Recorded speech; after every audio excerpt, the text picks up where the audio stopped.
Okay, welcome back. If you have checked out my previous video on setting up a Helix patch, this is kind of an addendum or a follow-up to that video. So this one's not going to be very long at all in comparison because not much has changed.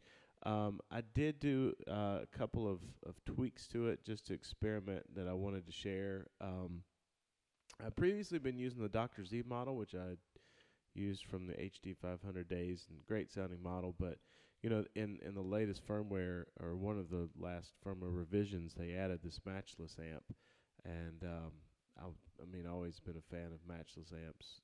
Never been able to actually afford and own one, but I've always enjoyed them when I've had the chance to play them. So I thought I would try out like tweaking my patch using the Matchless, and also utilizing the dual cabinet feature that Helix offers. So I'm using actually the same 2x12 Dr. Z cab, and then a 4x12 with greenbacks, which would be the two cabinets. If in real life, if I could choose, that would be what I would choose.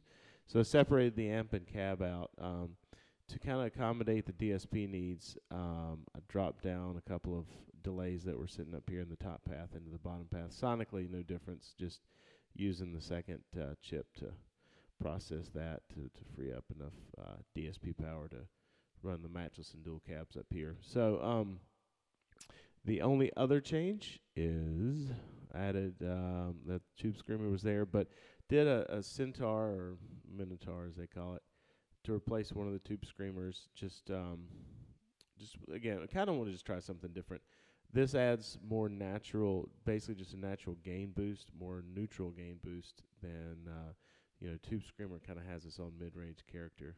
So just did that. But otherwise, it's essentially the same patch as before. So, if you like the other patch, check this one out. You might like it better. It may not fit your needs as well, but it's there. And essentially all the same quote-unquote features are in it in terms of same number of drives, same number of delays, the swell feature where there's the two reverbs and delays that you can use for swells and ambience and that ambient type stuff. That's still in there. So nothing much has changed other than the amp model. So with all that being said, I'll just play around a little bit and let you hear it. There's a link to the patch in the description if you want to check it out. So here you go.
All right, so there's some sonic examples there for you. I was just flipping on different distortion pedals and some delay here and there, but that's pretty much it. If you liked my earlier patch, you should like this one.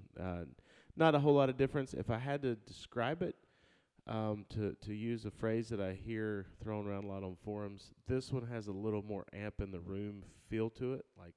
That Matchless model feels very dynamic, and when I'm playing it, it feels good.